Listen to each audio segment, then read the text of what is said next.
Días, compañeros. Bueno, antes de entrar en materia sobre el régimen disciplinario, yo quiero hacer unas 2 o 3 preguntitas a ver cómo estamos de conocimientos. Una primera pregunta podría ser, ¿por qué se hace un concurso para vincular funcionarios a la administración pública? ¿Por qué? ¿Y dónde está establecido que eso hay que hacerlo así?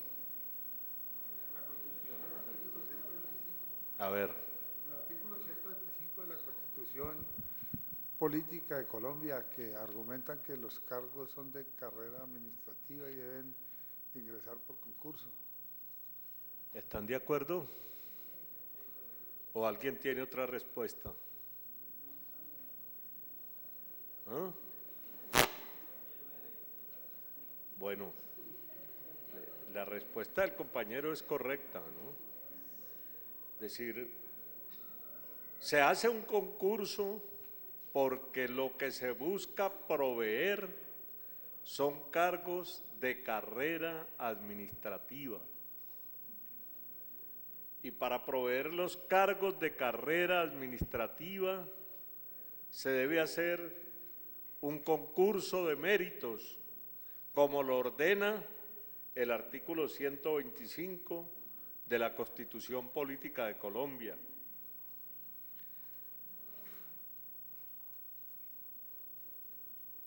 ¿Quién hace el concurso? Pregunto, ¿cuál es la entidad encargada de realizar el concurso?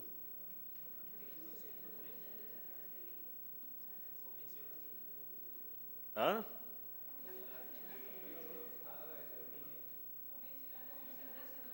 La Comisión Nacional del Servicio Civil.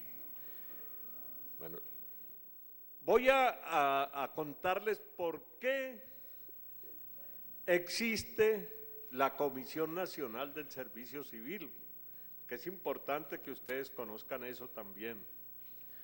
Resulta que el presidente de la República, por ser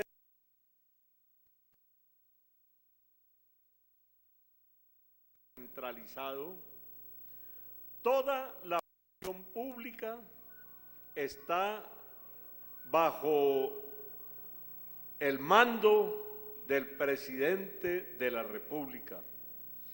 Entonces el presidente es el jefe de gobierno, el jefe del Estado y el jefe de la administración pública.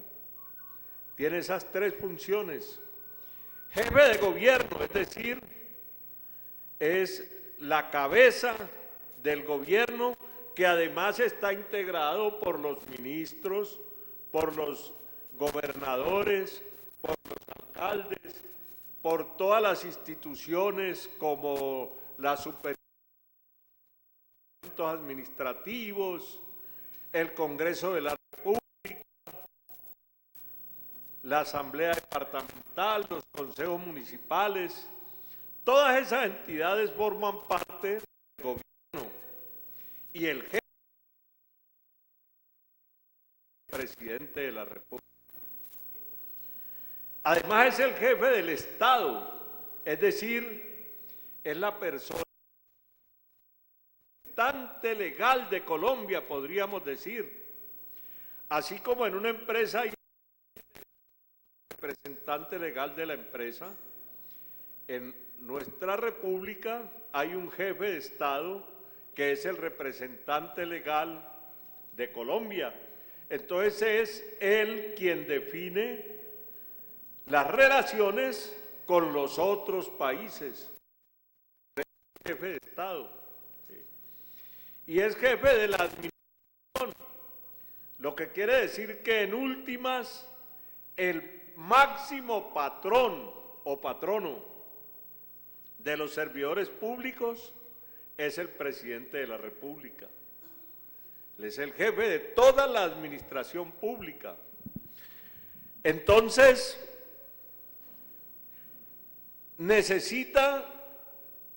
se necesita que exista un ente de control para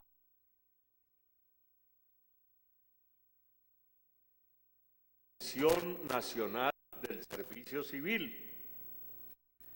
La Comisión Nacional del Servicio Civil es el organismo que regula, que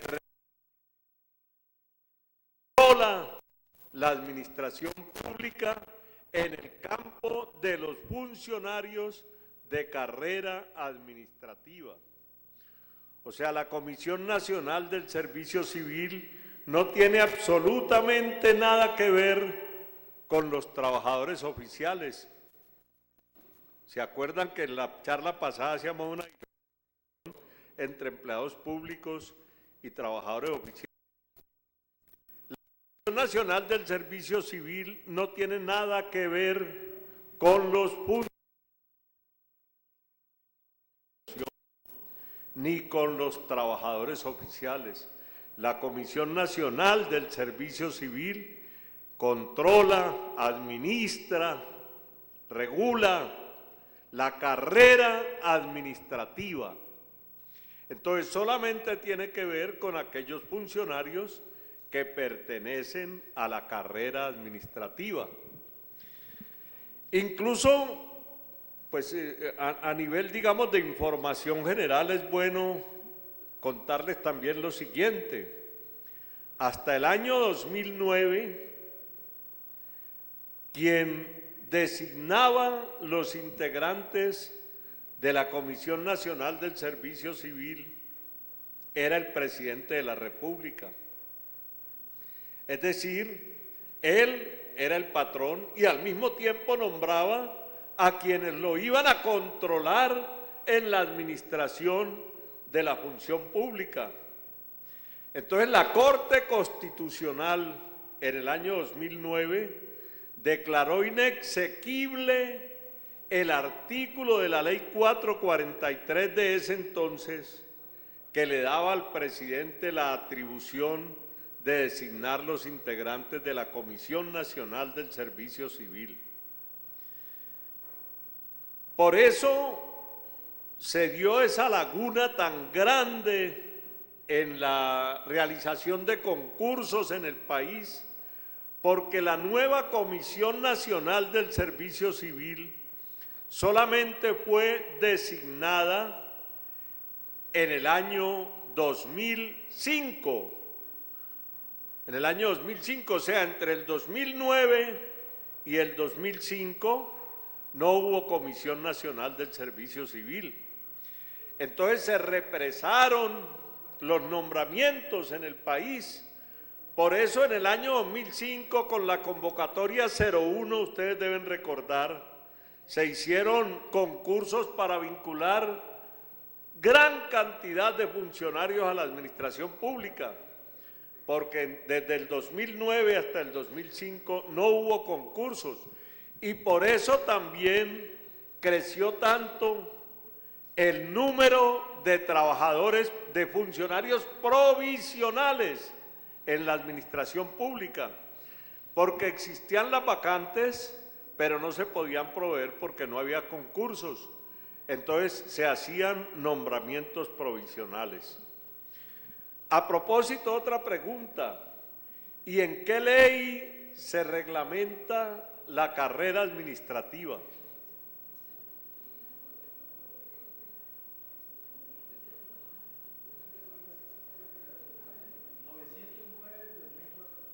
Ley 909 del 2004. Esa es la ley que reglamenta la carrera administrativa y es importantísimo, importantísimo que ustedes la lean, porque estoy completamente seguro que en el cuestionario que ustedes van a tener que responder van a salir muchas preguntas sobre la ley 909, porque es la que regula el empleo al cual ustedes aspiran, el empleo público al cual ustedes aspiran. Entonces, allí en la ley 909 dice qué es un cargo. Aprovecho para hacer otra pregunta. ¿Qué diferencia, si existe alguna, hay entre cargo, empleo y funciones? ¿O será lo mismo? Cargo, empleo y funciones.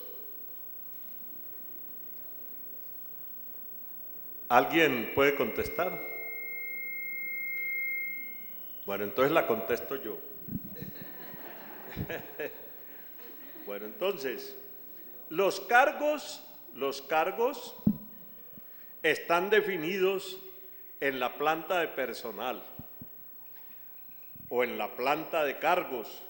Entonces, un cargo es profesional 03, un cargo es técnico 7, un cargo es auxiliar de la administración, un cargo es instructor. Esos son los cargos, ¿sí?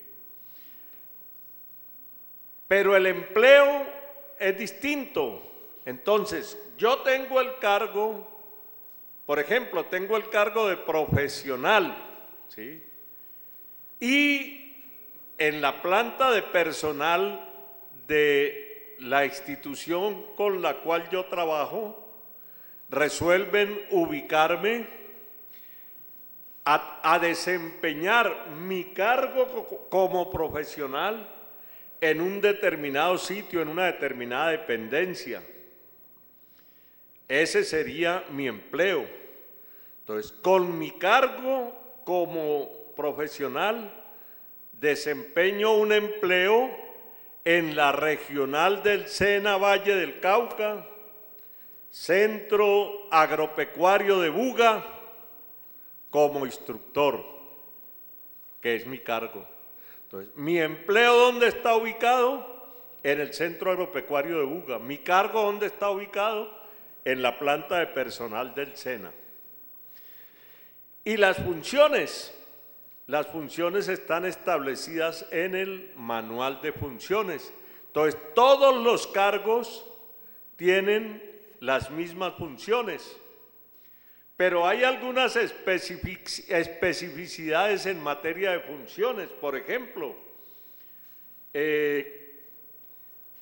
no es lo mismo ser profesional en el despacho del director regional que ser profesional en el centro de la construcción, ¿sí? Entonces, mis funciones como profesional se asimilan a las funciones del profesional que se desempeña en el centro de la construcción, pero muy seguramente yo tenga algunas funciones muy particulares para desempeñarme en la dirección regional, distintas a las que puede tener el profesional que se desempeña en el centro de la construcción. Entonces, esa sería como la caracterización o diferencia entre lo que es un cargo, un empleo y las funciones propias de ese cargo y de ese empleo. A ver. ¿Cómo? Diferencia entre empleo y vacante. Entre empleo y vacante. Vacante.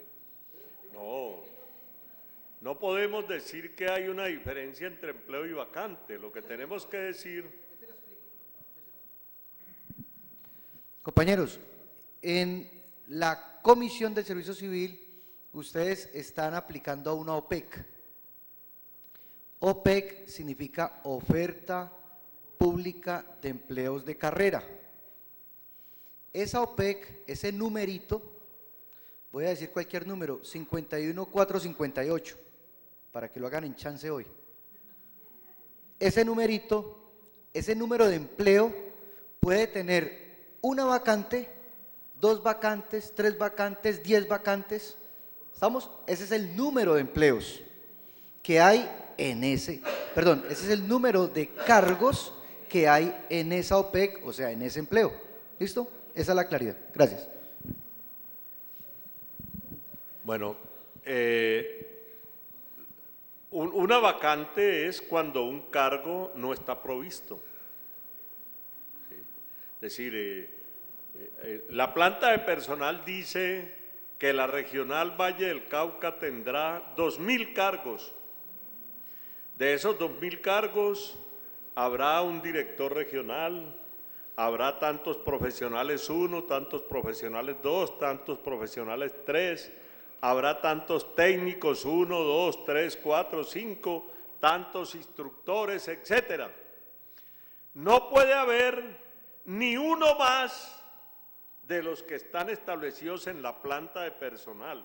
Es decir, si la planta de personal dice que la regional del Valle del Cauca tendrá 50 profesionales 1, no puede tener más de 50, porque ese es el control, digamos, que se hace a la proliferación de cargos dentro de la administración pública. Pero hay ocasiones en las cuales, si bien en la planta de personal dice que la regional del Valle va a tener 50 profesionales 1, de pronto hay uno que renuncia, o se jubila, o se retira, o fallece, o lo destituyen, entonces se presenta una vacante. ¿Qué quiere decir? Que de 50 que podía tener la regional del Valle, solamente tiene 49 porque hay una vacante. Esa es la que se va a proveer a través del sistema de concursos. ¿Sí? Bueno. Yo estaba pensando en otra pregunta que me parecía importante. Estábamos hablando de cargo, empleo y función. Y estábamos hablando de que la carrera administrativa se regula a través de la ley 909 del 2004. Y estábamos diciendo que se presentaron una gran cantidad de vacantes por la no designación de la Comisión Nacional del Servicio Civil desde el año 2009 hasta el año 2005. Hubo una época en este país en la cual los cargos de la administración pública no eran de carrera. Y eso permitía que los empleos públicos se convirtieran en un fortín clientelista de los politiqueros. Entonces, cada político importante tenía determinado número de cargos asignados en el SENA o en Bienestar Familiar o en cualquier otra entidad, y esos cargos eran intocables, le pertenecían a él, y él era el que designaba a las personas que iban a ocupar esos cargos. No existía la carrera administrativa. Se crea la carrera administrativa. Bueno, eso permitía además que esos cargos, además de que eran intocables, los que desempeñaban esos cargos se sentían muy fortalecidos, porque es que yo soy el aquí en este cargo. Yo vine aquí porque el doctor Gustavo Balcázar Monzón, uno de los políticos tradicionales del Valle del Cauca, me trajo. Yo no tengo por qué obedecerle a usted órdenes, yo no tengo por qué cumplir horario. Yo le rindo información solo a mi jefe político, que es el doctor Gustavo Balcázar Monzón. Todavía se da esa situación en algunos casos porque los políticos se han encargado de generar nuevas formas para mantener la cuota política y la cuota burocrática en las entidades públicas. El hecho de que no se proveyera la Comisión Nacional del Servicio Civil entre el 2009 y el 2005 permitió que se vincularan a las entidades públicas cantidad de provisionales, algunos porque realmente merecían ser nombrados en esos cargos, pero también una gran cantidad que venían a suplir cuotas político-burocráticas de los politiqueros de turno de la región. Y entonces cuando ya en el 2005 se crea la Comisión Nacional del Servicio Civil y se hace obligatorio proveer las vacantes que estaban en cabeza de los provisionales con personas que hubieran participado en un concurso, entonces empieza a proliferar la tercerización de la mano de obra y se generan todos los contratistas que hay en el país. ¿El SENA tiene cuántos contratistas, Rodrigo? 30.000, 32.000. Imagínense, tenemos una planta de personal de 10.700 trabajadores y tenemos entre 30 y 32.000 contratistas, es decir, 4 o 5 veces el número de funcionarios de planta que hay en el SENA.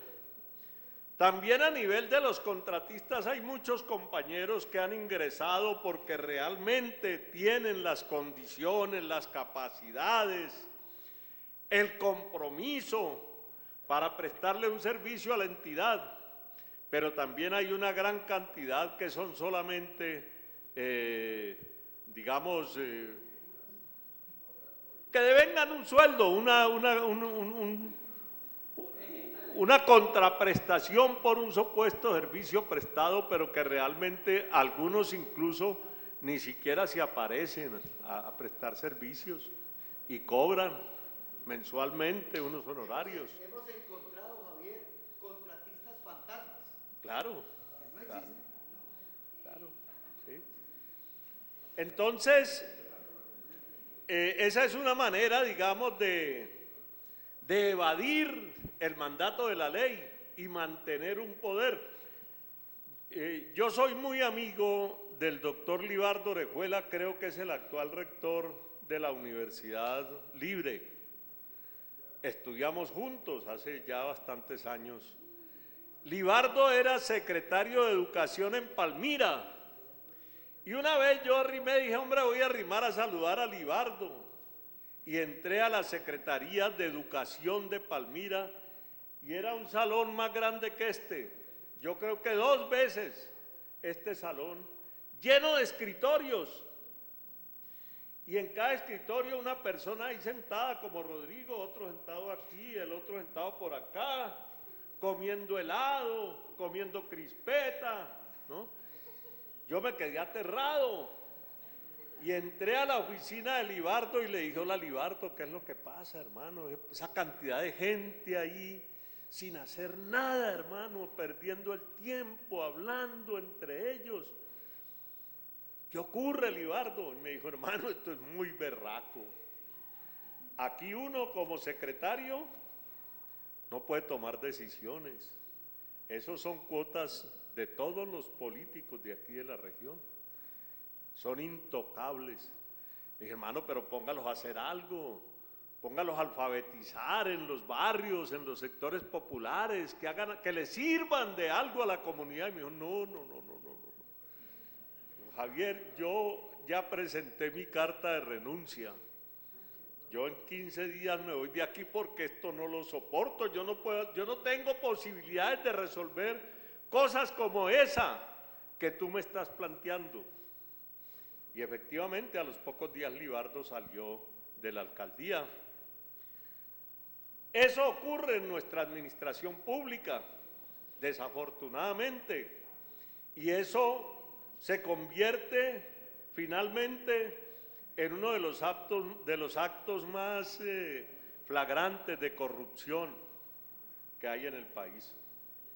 Entonces es una manera de desangrar también económicamente el país y de impedir que, yo diría, por ejemplo, que si en el SENA hay 30.000 contratistas y los 30.000 contratistas tuvieran realmente un compromiso con la formación profesional y se los pudiera poner a trabajar, pues fantástico, muy bueno, ¿sí? Claro, no es lo ideal, pero bueno, están trabajando, pero desafortunadamente no es así. Bueno, esto solamente era como una especie de introducción que me parecía importante hacerla. Bueno, de otro lado yo también quiero decir lo siguiente. Esa es una de las cosas que ha querido controlar el Sindicato de Empleados Públicos del SENA, Sindecena, del cual Rodrigo es su presidente aquí en el Valle del Cauca. Sindicato que tiene ya cerca de 50 años de historia. 47 cumplimos el 18 de mayo. 47 años de historia sindical. Y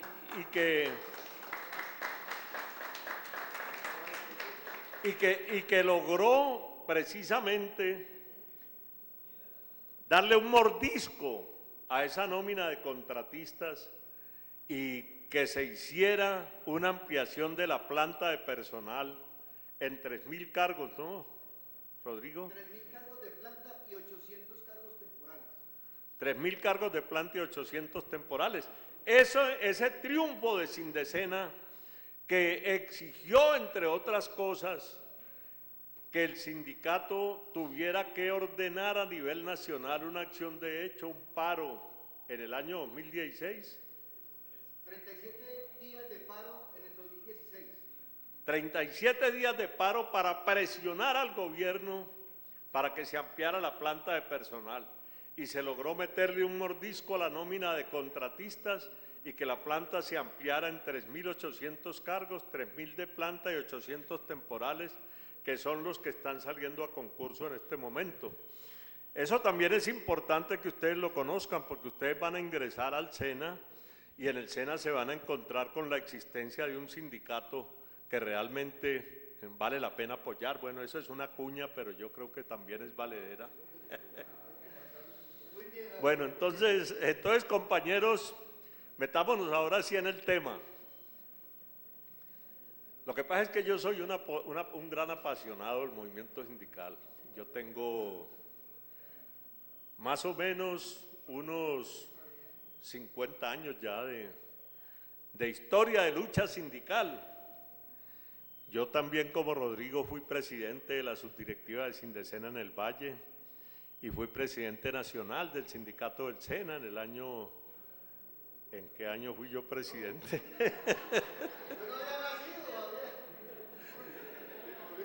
Creo que fue en 1982, si no estoy mal.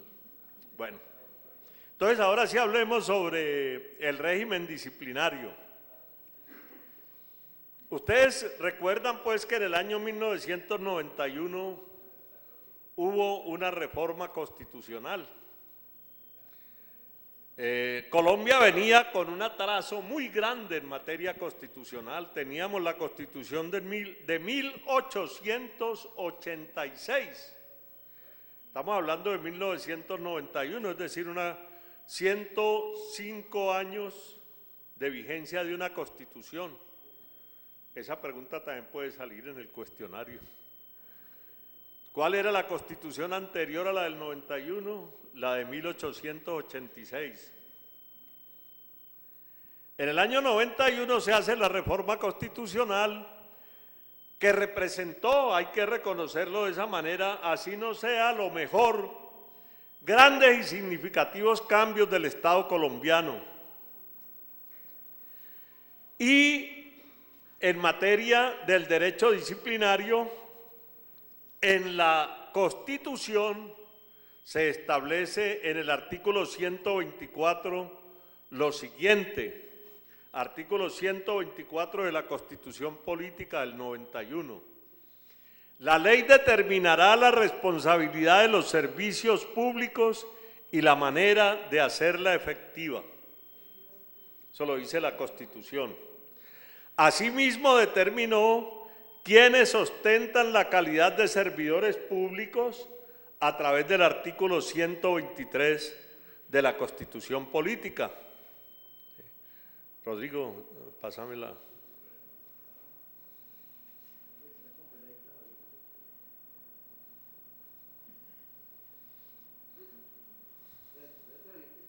La que sigue, Rodrigo.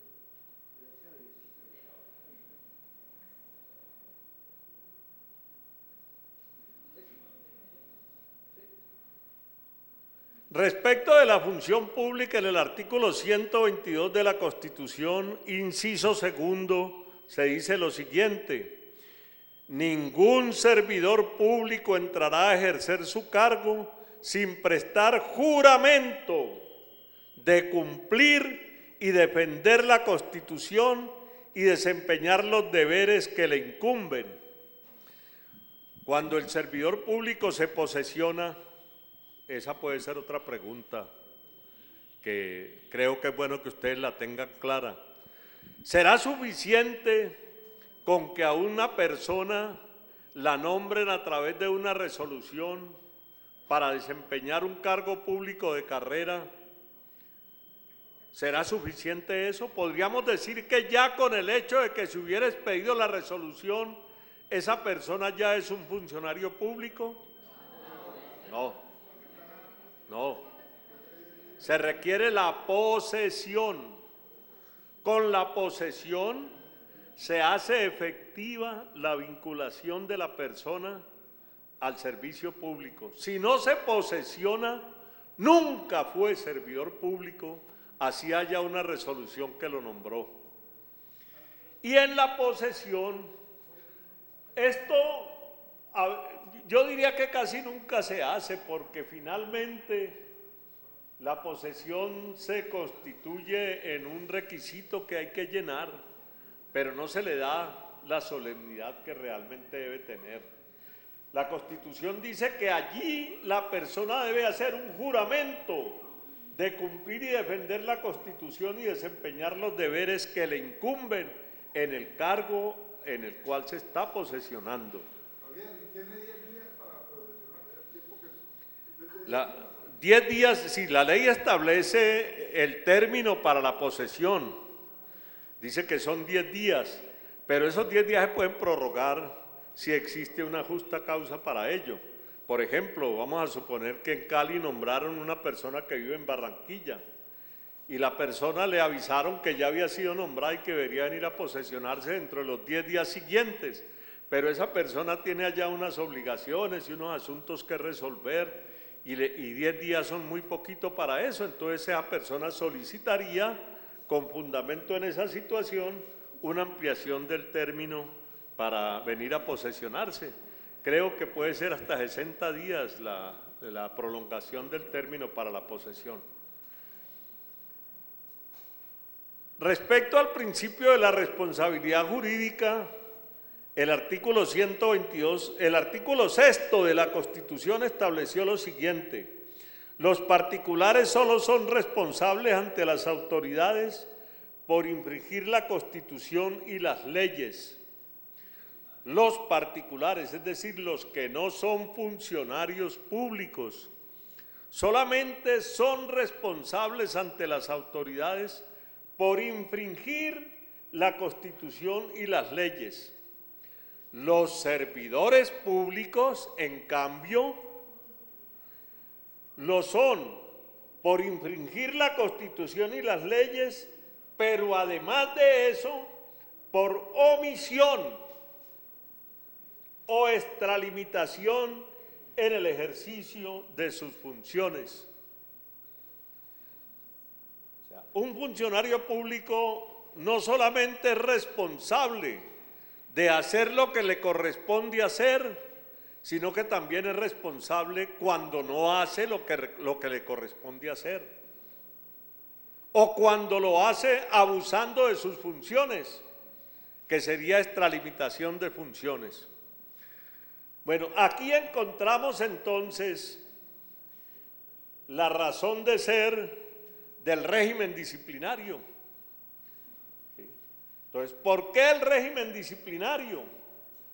Porque la Constitución establece unas condiciones para el desempeño de los cargos en la función pública y la manera de controlar el desempeño de esas funciones es a través del procedimiento disciplinario. Cuando una persona, funcionario público o servidor público, bueno, el régimen disciplinario, pásame la siguiente a ver si ahí está. El régimen disciplinario no es solamente para los funcionarios de carrera. El régimen disciplinario se aplica a todos los servidores públicos, es decir, funcionarios de libre nombramiento y remoción, funcionarios de carrera administrativa, trabajadores oficiales y para los particulares que cumplen funciones propias del Estado. Por ejemplo, si alguien firma un contrato con el SENA y se compromete a hacer determinada actividad y no la cumple, o se exceden sus funciones, o se aprovecha de su cargo para sacar ciertas ventajas particulares, a esa persona, sin necesidad de que sea servidor público, se le aplica también el régimen disciplinario.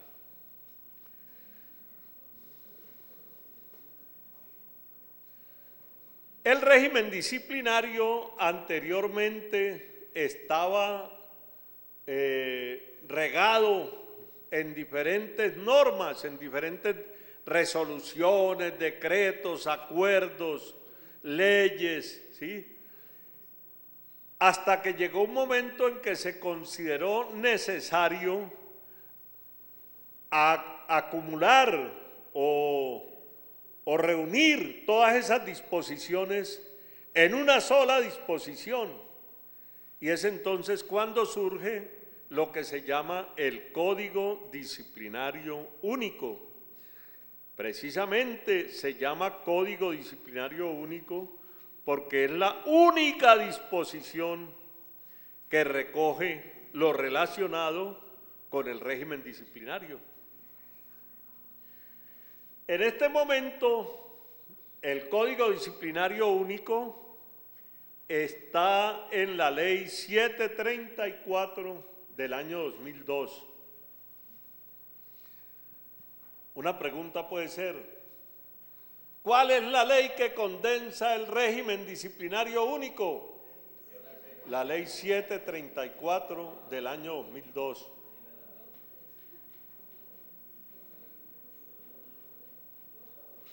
Respecto a la finalidad de la ley disciplinaria, la Corte Constitucional en su jurisprudencia ha dicho lo siguiente: la ley disciplinaria tiene como finalidad específica la prevención y buena marcha de la gestión pública, así como la garantía del cumplimiento de los fines y funciones del Estado en relación con las conductas de los servidores públicos que los afecten o pongan en peligro.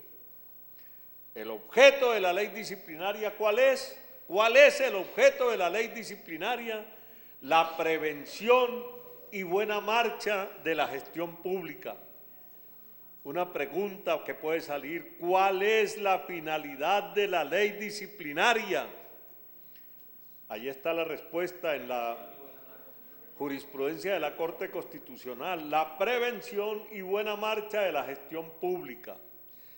Y lógicamente garantizar el cumplimiento de los fines y funciones del Estado en relación con las conductas de los servidores públicos que afecten esos fines del Estado y lo pongan en peligro o lo pongan en peligro. Sigamos, Rodrigo, por favor. ¿Quién tiene la competencia disciplinaria? O sea, ¿quién es el competente o quiénes son los competentes para aplicar la ley disciplinaria?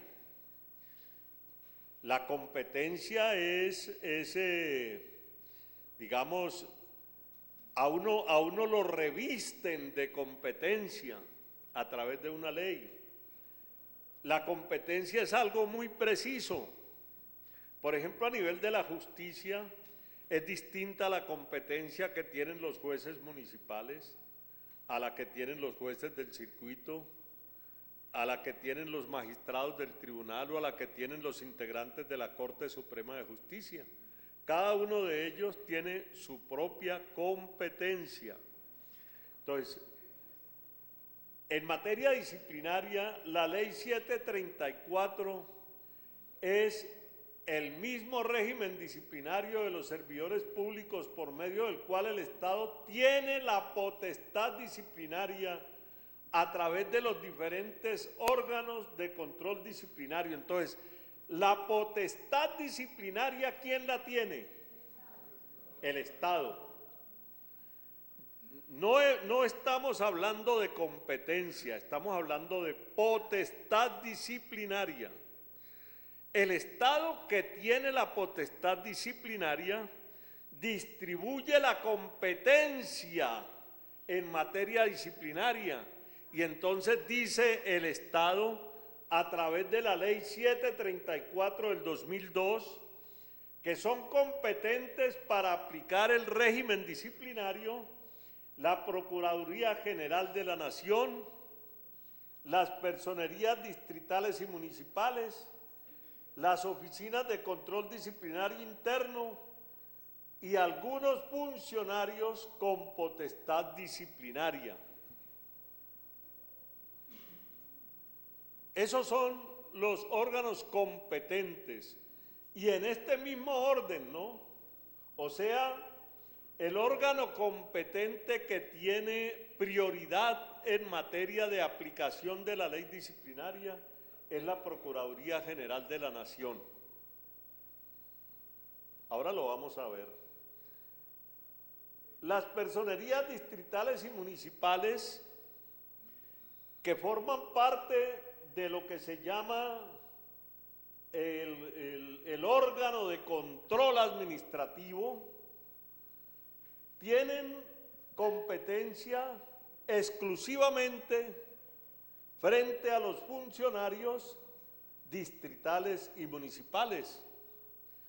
La Contraloría puede investigar a cualquier funcionario público. La Procuraduría puede investigar a los funcionarios del SENA, a los funcionarios del ICBF, a los funcionarios de la alcaldía, a los funcionarios de la gobernación, a todos los funcionarios públicos, porque es el primer órgano de control y tiene la máxima competencia en materia de control disciplinario. Las personerías distritales y municipales, en cambio, se circunscriben a controlar la disciplina de los funcionarios de aquellos distritos o municipios a los cuales pertenece la personería. Y las oficinas de control interno disciplinario solamente tienen competencia frente a los funcionarios de las instituciones a las cuales pertenecen esas oficinas de control disciplinario interno. Por ejemplo, el SENA tiene una oficina de control disciplinario que tiene competencia para adelantar procesos disciplinarios frente a los funcionarios del SENA. No puede la oficina de control interno disciplinario del SENA hacerle un proceso disciplinario a un funcionario de bienestar familiar o de cualquier otra entidad, porque allá también hay oficinas de control disciplinario para adelantar las investigaciones a los funcionarios particulares de esas instituciones. Javier, ¿un contratista es disciplinable por la Procuraduría? A mí me parece que sí, porque es un particular que está prestando servicios a la función pública. Entonces, es susceptible depende, entre otras cosas, de la conducta que se vaya a investigar, porque debemos tener en cuenta que el control no es solamente administrativo, también es fiscal y también es penal. Entonces, si un contratista cumple o incurre en una conducta de carácter fiscal, quien lo debe disciplinar o quien lo debe investigar es la Contraloría General de la República. Si comete una irregularidad que tiene carácter penal, tendrá que ir a la Fiscalía. Ahora, si la conducta tiene que ver con el desempeño de sus funciones al servicio del Estado, como lo veíamos ahora, será sujeto de control por parte de control disciplinario a través de la Procuraduría o a través de las oficinas de control disciplinario de la institución a la cual le presta los servicios como contratista. Bueno. Perdón. Se habla de control disciplinario preferente. Eso también es bueno que ustedes lo tengan claro porque también puede surgir una pregunta en ese sentido. El control disciplinario preferente es el que ejerce la Procuraduría General de la Nación. ¿Quién tiene el control disciplinario preferente? La Procuraduría General de la Nación. Entonces, si la Oficina de Control Interno Disciplinario del SENA está investigando, por ejemplo, a Rodrigo, porque supuestamente cometió una falta disciplinaria, pero resulta que lo va a investigar la Oficina de Control Interno del SENA. Estoy hablando en términos hipotéticos, ¿no? Lo que estoy diciendo no es que ocurra así, sino que para efectos de la explicación yo lo digo. Entonces resulta que Rodrigo es un líder sindical que tiene conflictos permanentes con la administración del SENA a nivel regional, porque Rodrigo como dirigente sindical controla la función pública, porque Rodrigo como dirigente sindical cuestiona la función de la dirección regional del SENA, etcétera, etcétera, etcétera. Entonces podría perfectamente el director regional del SENA aprovecharse de un proceso disciplinario para reprimir a Rodrigo y cobrarle todas las cosas que él como dirigente sindical hace. Entonces, en ese caso, Rodrigo tendría que solicitar que se saque su proceso disciplinario de la Oficina de Control Interno del SENA y pase a la Procuraduría General de la Nación a través del control disciplinario preferente. Porque en el proceso disciplinario que le hace la Oficina de Control Interno del SENA se le pueden violar su derecho a la defensa, su derecho al debido proceso, etcétera, etcétera. Entonces él solicita el control preferente de la Procuraduría General de la Nación. Incluso casi siempre ha sido así, ¿no, Rodrigo? En los procesos disciplinarios que tiene abiertos, que han sido ya bastante abundantes. Ya estoy barbado como vos, Javier, de recibir esos procesos. Los ha adelantado la Procuraduría General de la Nación. Bueno, ahora sí, pasemos.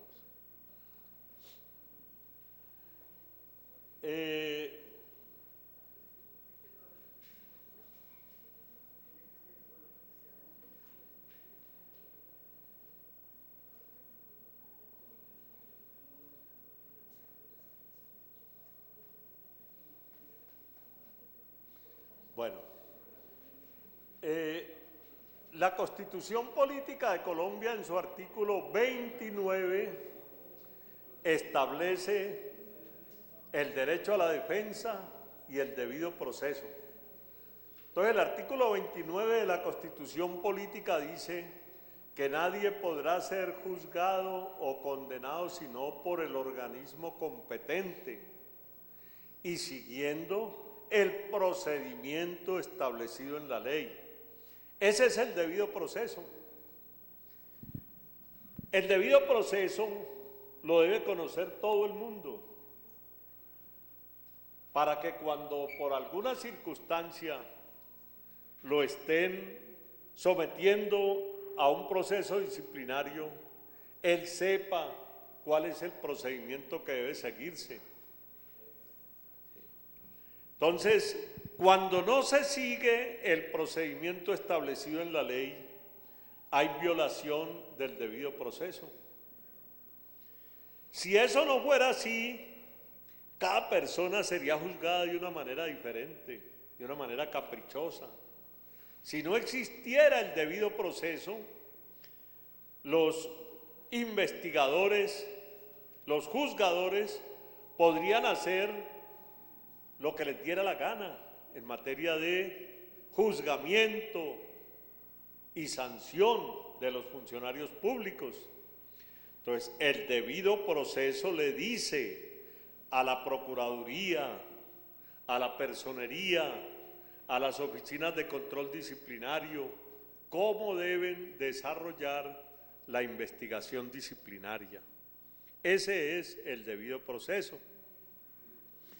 La Constitución dice que el debido proceso se aplicará a toda clase de actuaciones judiciales y administrativas.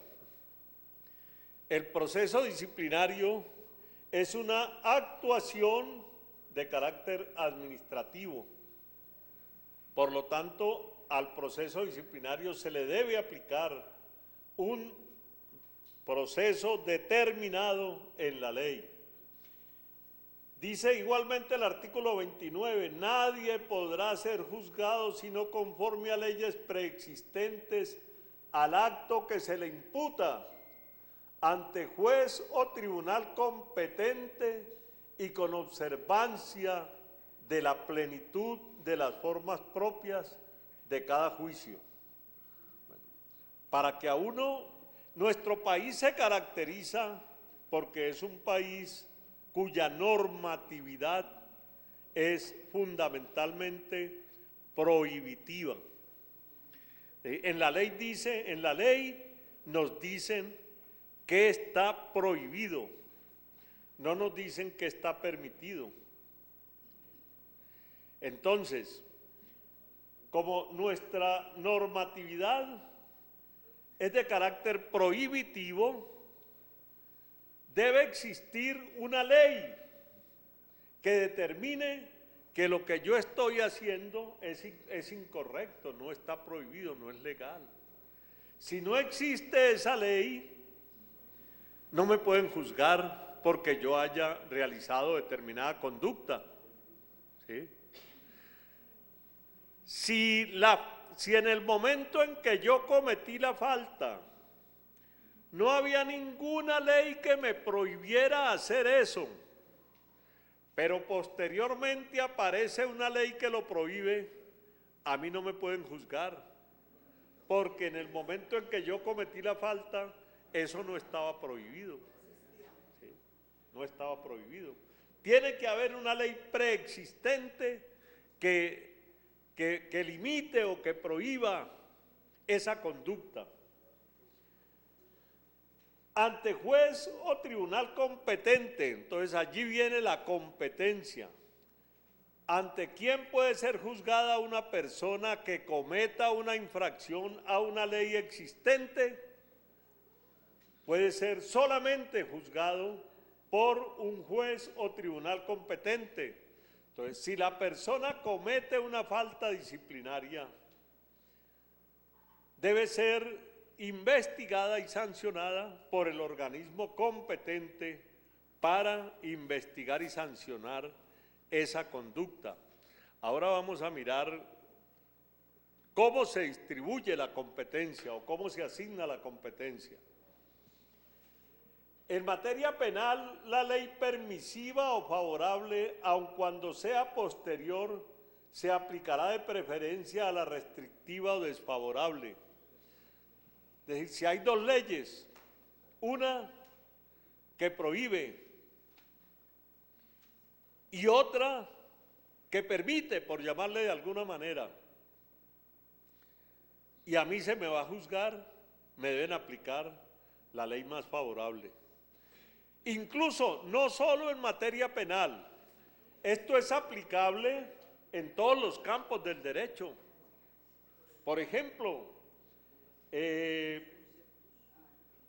si existe una convención colectiva de trabajo suscrita por un sindicato determinado y en esa convención se establece un derecho para los trabajadores, pero resulta que hay una ley que limita ese derecho, pero es más favorable lo establecido en la convención colectiva. Entonces, de acuerdo con este principio, que es el principio de favorabilidad de la ley, tendrían que aplicar en ese caso lo establecido en la convención, ¿sí? Porque es más favorable al trabajador. Toda persona se presume inocente mientras no se le haya declarado judicialmente culpable. Cuando a alguien le abren un proceso disciplinario, no ha sido todavía declarado culpable, solamente se le está iniciando una investigación. Claro, cuando a nosotros nos abren un proceso disciplinario nos asustamos, decimos, uy carajo, me están disciplinando, es posible hasta que me echen de la empresa, ¿sí? Pero eso no es lo que realmente está ocurriendo, simplemente están abriendo una investigación. Por ejemplo, ahora le están abriendo una investigación a una compañera directiva sindical del Quindío, ¿sí? Porque un alumno, ella es una instructora, un alumno se quejó ante la administración del SENA porque la compañera no había ido a dictar clases determinados días. Pero resulta que la compañera es dirigente sindical y durante esos días estaba en permiso sindical, por eso no fue a dictar clase. Si los alumnos estuvieron solos o no, no era responsabilidad de ella, sino del coordinador académico, que debería haberla reemplazado durante esos días que ella estaba en permiso sindical. Entonces ahora le abren un proceso disciplinario porque no fue a dictar clase durante esos días. La compañera me llama toda preocupada, yo le digo, no compañera, si usted estaba en permiso sindical, simplemente cuando vaya a rendir su versión, lleve la constancia de que estaba en permiso sindical. Y resuelto el problema, es decir, usted no ha cometido ninguna falta. Ya, qué bueno, sí, ya quedé tranquila. Ella pensaba que ya por el hecho de que la estaban disciplinando, pues la iban a sancionar. No. Así se haya abierto la investigación, la persona sigue siendo inocente. Y para poder quitarle el rótulo de inocente, se necesita que haya sido declarada judicial o administrativa o disciplinariamente culpable. Pero además de eso, quien sea sindicado tiene derecho a la defensa y a la asistencia de un abogado escogido por él o de oficio durante la investigación y el juzgamiento, a un debido proceso público sin dilaciones injustificadas, a presentar pruebas y a controvertir las que se alleguen en su contra, a impugnar la sentencia condenatoria y a no ser juzgado 2 veces por el mismo hecho. Entonces, a la persona le abrieron un proceso disciplinario, le notificaron que le habían abierto un proceso disciplinario, la llaman a apersonarse de ese proceso disciplinario que le han abierto. Esa persona tendría derecho desde ese mismo momento, si ella así lo determina, a ser asesorada por un abogado. Si quiere ir sola, pues puede también hacerlo, ¿no? Allá le van a preguntar, ¿usted quiere tener un abogado? ¿Por qué no trajo abogado? No, es que yo no quiero que me asesore ningún abogado, yo mismo me voy a defender. Bueno, está bien, pero se le reconoció el derecho que tenía, ¿sí? También la persona podría decir, no es que no tengo ningún abogado que me represente, pero usted quiere que le nombremos un abogado de oficio. Ah, sí, claro. Entonces le nombran un abogado de oficio. Entonces, es la persona la que decide cómo se va a defender. Tiene derecho a un debido proceso público sin dilaciones injustificadas. La ley disciplinaria establece unos términos. Entonces la ley disciplinaria dice, por ejemplo, cuánto debe durar la indagación preliminar, cuánto debe durar la investigación disciplinaria, qué tiempo debe transcurrir entre el cierre de la investigación y la formulación de cargos, qué tiempo debe transcurrir entre la formulación de cargos y la sentencia de primera instancia. ¿Qué tiempo debe transcurrir entre la sentencia, entre la apelación de la sentencia de primera instancia y el fallo de segunda instancia? Esos términos son de obligatorio cumplimiento. Cuando el investigador incumple esos términos, está violando el debido proceso. También tiene la persona derecho a presentar pruebas. ¿Un investigado tiene derecho a presentar pruebas? Sí, señor. Todas las que él considere necesarias para hacer su defensa. Tiene derecho a controvertir las pruebas que control disciplinario ha reunido en su contra. Sí, señor, tiene todo el derecho. Tiene derecho a conocerlas. Tiene derecho a participar en la práctica de esas pruebas y tiene derecho a controvertirlas. Entonces, una pregunta podría ser: ¿puede el investigado estar presente en la práctica de una prueba decretada por control disciplinario? Sí, señor, tiene todo el derecho a estar presente. Y puede también incluso interrogar a los declarantes que llame a declarar control disciplinario. Yo creo que les contaba la vez pasada lo que nos había ocurrido en Tuluá. ¿No? Correcto, sí. Que se aterró cuando entró y vio que allí en la sala donde se le iba a practicar su declaración estaban los 4 directivos sindicales a los cuales se les estaba haciendo el proceso disciplinario y a él lo iban a someter a un interrogatorio. Él, que era el que había puesto la queja, el que había denunciado a esos 4 señores supuestamente porque habían cometido una irregularidad. Ahora, sí, ahora lo iban a someter a un interrogatorio frente a esas 4 personas. Entonces el hombre, cuando entró y los vio, dijo: no, yo no hablo una palabra hasta que esos señores no se salgan de aquí.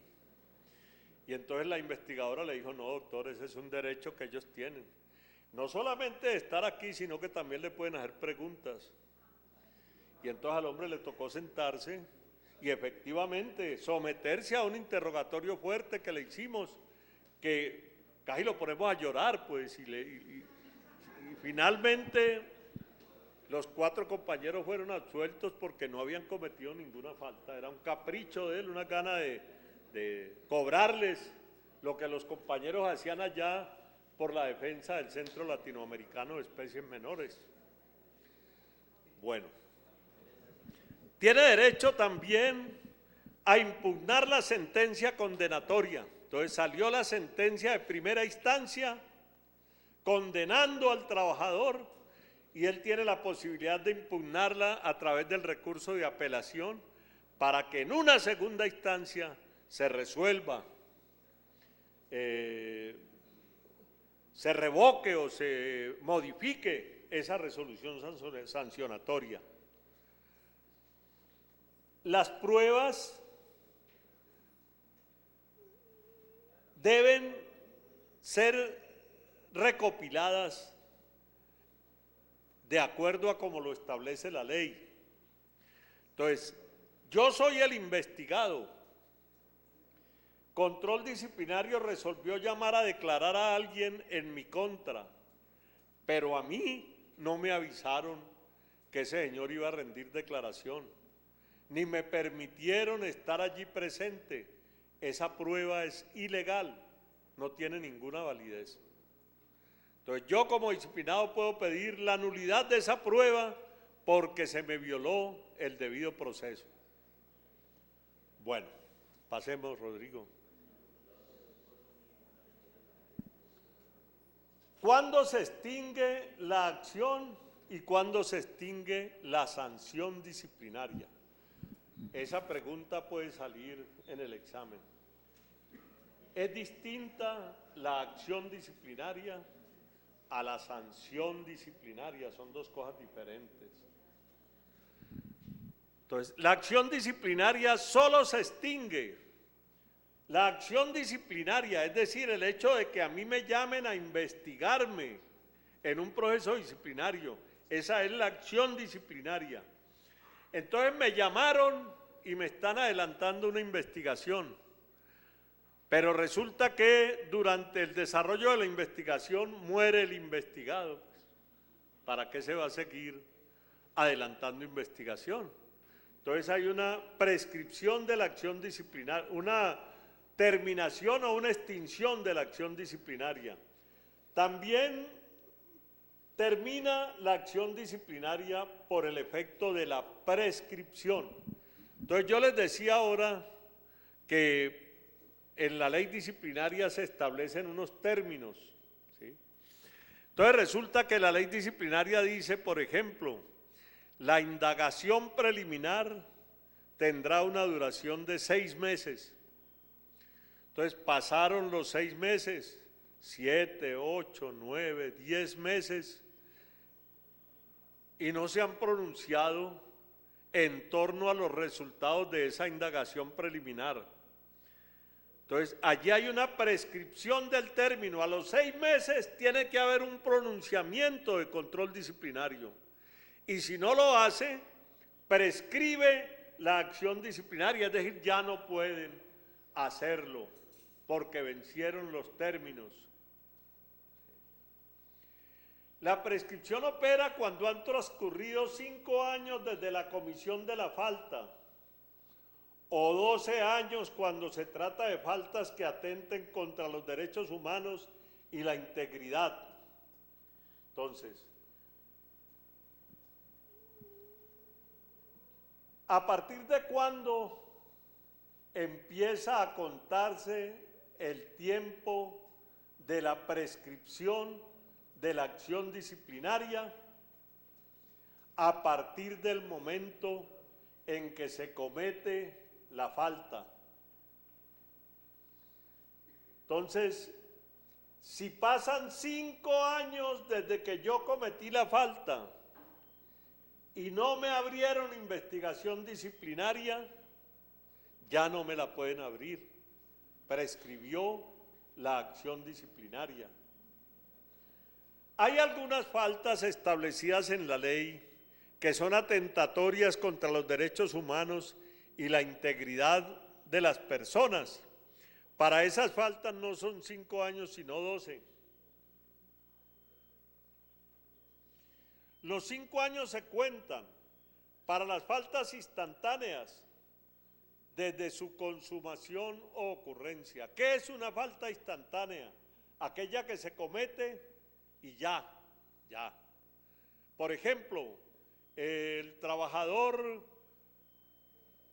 faltó una semana a su trabajo y resulta que no le abrieron investigación disciplinaria. Por allá a los 3 años, el jefe se acuerda que no le habían abierto investigación disciplinaria a ese funcionario que faltó 5 días a trabajar y entonces solicita que le abran investigación disciplinaria. Como no han pasado 5 años, le pueden abrir la investigación disciplinaria, porque es una falta instantánea. Pero hay otras faltas que son de carácter permanente. Por ejemplo,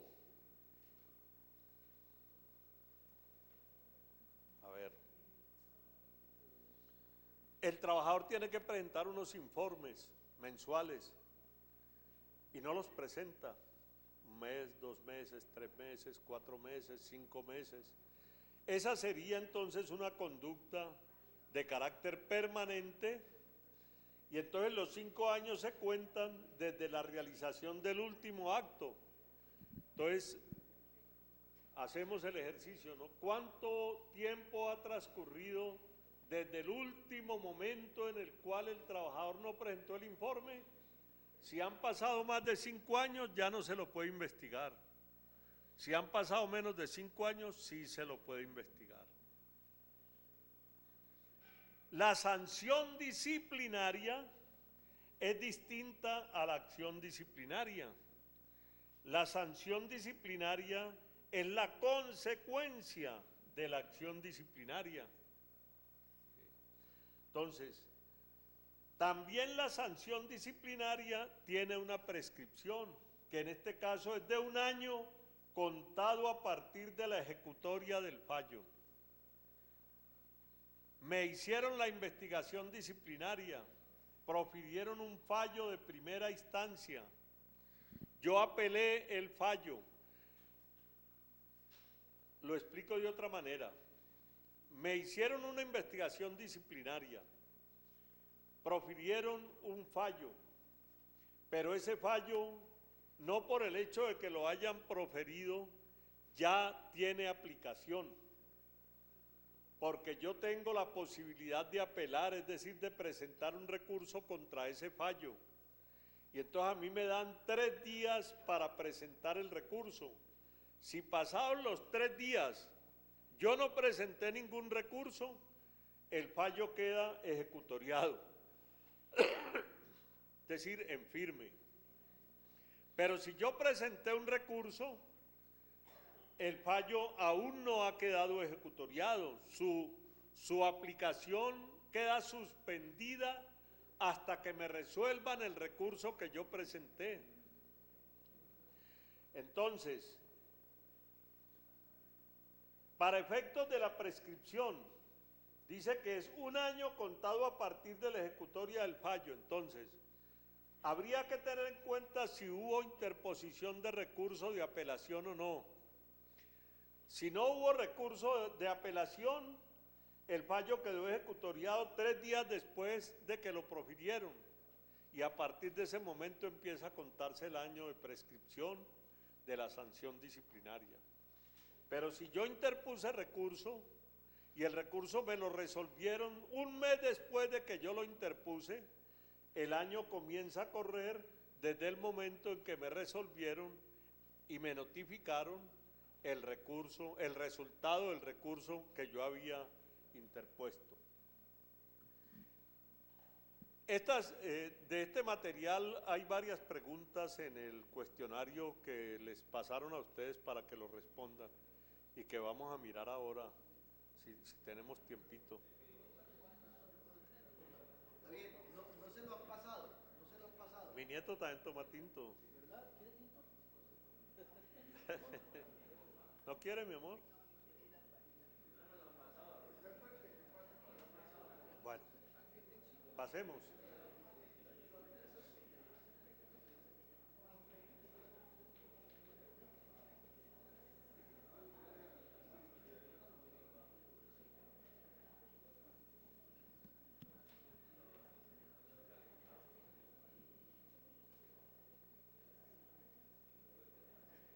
En la ley disciplinaria están establecidos los derechos, los deberes, las prohibiciones, las inhabilidades, las incompatibilidades y los conflictos de intereses de los servidores públicos. Ahí están los artículos de la ley disciplinaria que contienen esos aspectos. Pues yo digamos que no lo quise pasar a una diapositiva porque nos haría demasiado extensa la exposición. Pero es bueno que ustedes tengan en cuenta esos artículos para que los lean, porque allí están los derechos, los deberes, las prohibiciones, las inhabilidades, las incompatibilidades y el conflicto de intereses para los servidores públicos.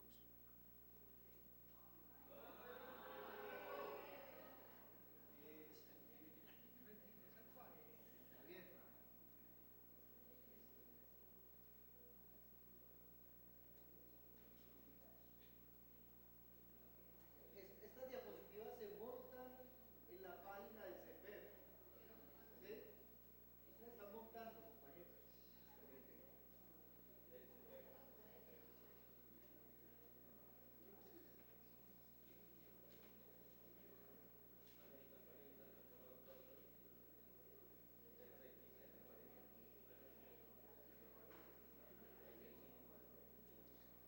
Bueno, la ley disciplinaria establece unos principios. Esto es muy importante porque también está en el cuestionario.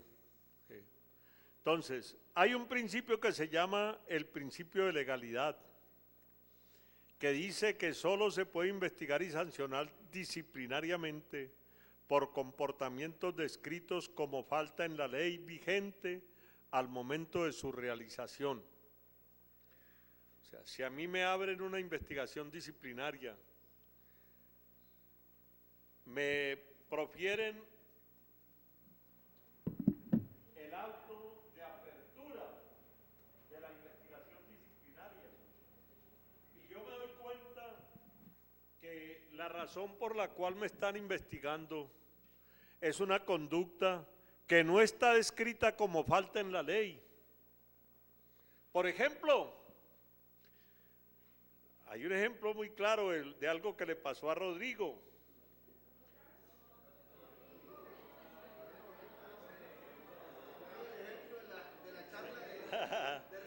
Resulta que Rodrigo le había puesto al carro en la parte, en el vidrio de atrás, una, ¿cómo se llama eso? Una calcomanía alusiva a una campaña política de un compañero que era candidato, compañero Wilson Arias, apoyado por el sindicato.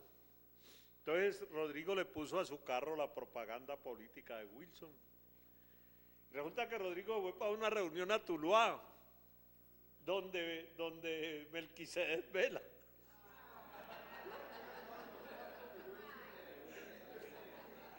Y entonces Rodrigo estacionó su carro ahí al frente del Sena, ahí sobre la carretera, y se bajó a participar en la reunión.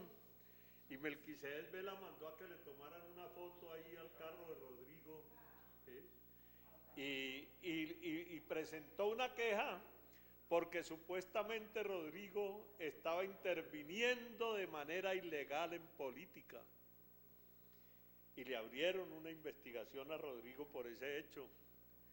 Y entonces nosotros demostramos que esa no era una conducta prohibida en la ley, que por lo tanto no tenían por qué abrir la investigación disciplinaria por eso.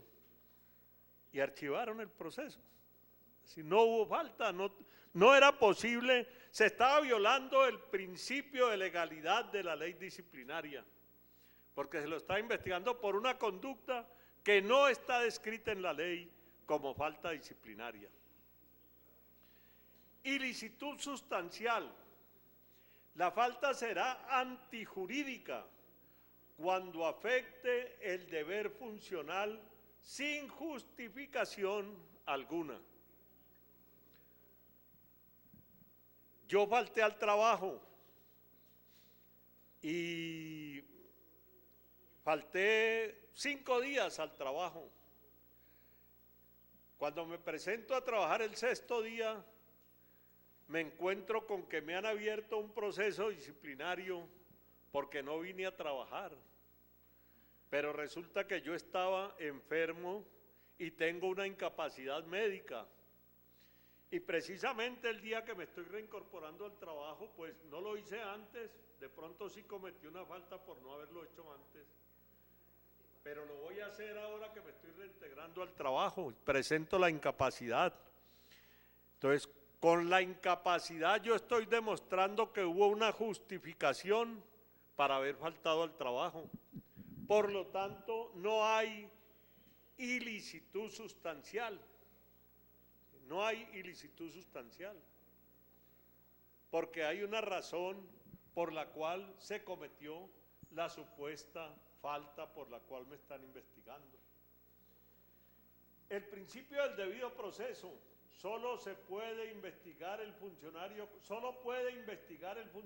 competente y con observancia formal y material de las normas que determinan la ritualidad del proceso. Hay una disposición de la ley disciplinaria que es bien interesante. Creo que es el artículo 52. ¿Alguien tiene la ley disciplinaria por ahí? ¿Vos la tenés? No, se Yo la tengo en mi computador. Bueno, pero no, dejémoslo. Es un artículo que dice que si con la falta no se está alterando de manera importante, digamos, el desarrollo de las funciones, no se necesita abrir una investigación disciplinaria, sino que el jefe inmediato del trabajador lo llama y le dice: ¿qué pasó? ¿No viniste a trabajar ayer? O llegaste tarde, mejor, llegaste tarde, ¿qué pasó? No, me quedé dormido. Ah, bueno, debes tener en cuenta pues que esto no debe volver a ocurrir. Y listo, resuelta la situación. ¿Para qué abrir una investigación disciplinaria para una situación como esa? Entonces, la ley dice que en ese caso es el jefe inmediato el que tiene la competencia. Pero resulta que el jefe inmediato resolvió no llamarle la atención a su trabajador, sino pedir que le hagan una investigación disciplinaria. Y efectivamente le abren la investigación disciplinaria. Y entonces posteriormente se demuestra que con esa conducta el trabajador no infringió sustancialmente la ley, que por lo tanto control disciplinario no es competente, que la competencia la tenía el jefe. Otro ejemplo, Rodrigo Arcila como presidente de la subdirectiva sindical del Sindicato del Valle del Cauca. ¿Ah? Es que no te vas a quitar de ahí, por favor, Rodrigo.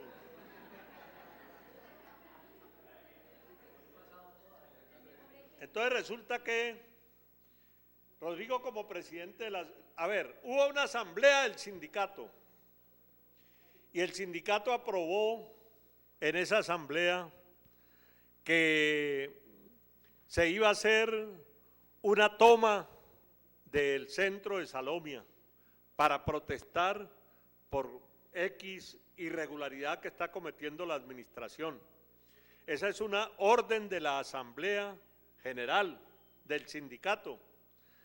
Rodrigo es el presidente del sindicato y en los estatutos del sindicato dice que todos los afiliados deben cumplir los mandatos de la Asamblea General del sindicato. Si todos los afiliados tienen que cumplir esos mandatos, pues con mayor razón el presidente del sindicato. Entonces resulta que a Rodrigo le abren un proceso disciplinario porque lo vieron allá coordinando la actividad para impedir el ingreso de los trabajadores al SENA, y entonces lo llaman a un proceso disciplinario. Entonces resulta que Rodrigo dice: no, yo sí participé en esa actividad, pero lo hice porque yo soy el presidente de la subdirectiva del sindicato en el Valle, ¿sí? Y yo tengo que acatar los mandatos de la asamblea. Y en el acta de la asamblea, aquí la traje, consta que esa fue una decisión tomada por la asamblea. ¿Cómo podía yo como presidente del sindicato decir no lo hago si es un mandato de la asamblea? Entonces, si se cometió alguna irregularidad, no la cometió Rodrigo Arcila como funcionario público, sino Rodrigo Arcila como presidente de una organización sindical. Y entonces quien lo tiene que juzgar no es la Oficina de Control Disciplinario, sino el Ministerio del Trabajo, que es el encargado de controlar el funcionamiento de los sindicatos. Entonces se le pide a Control Disciplinario que no continúe con la investigación porque no es competente para ello, y que se pase eso al Ministerio del Trabajo, que es la entidad competente para adelantar la investigación. ¿Sí? Bueno, si ves que era positiva la... Otro principio es el reconocimiento de la dignidad humana. A veces en los procesos disciplinarios, sí.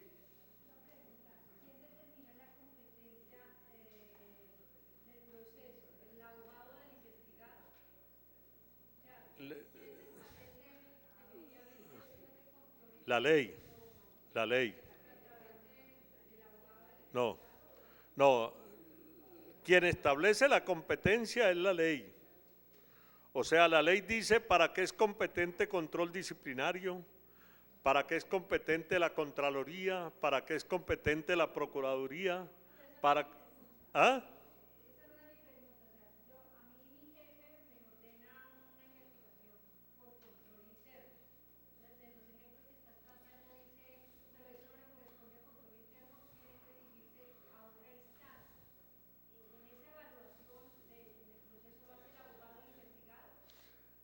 Pues, o el mismo investigado, si en caso de que no tenga abogado, es decir, forma parte de la defensa del investigado, ¿sí? Que la puede hacer el investigado directamente o a través de un abogado. ¿Y quién hace la solicitud del investigado? ¿Cómo? El investigador hace la solicitud. Sí.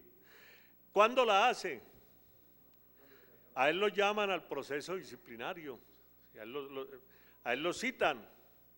Y entonces allí le dicen, mejor, lo citan a notificarse del auto de apertura de la investigación. Entonces en el auto de apertura de la investigación le están diciendo por qué es que lo van a investigar. Entonces si allí dice, por ejemplo, lo vamos a investigar por su participación en el cierre del SENA ocurrido en tal fecha, entonces ya él sabe por qué es que lo van a investigar. Entonces, a partir de ese momento tiene la posibilidad de presentar un escrito solicitando se lo desvincule de esa investigación disciplinaria porque no es control disciplinario el competente para hacer la investigación.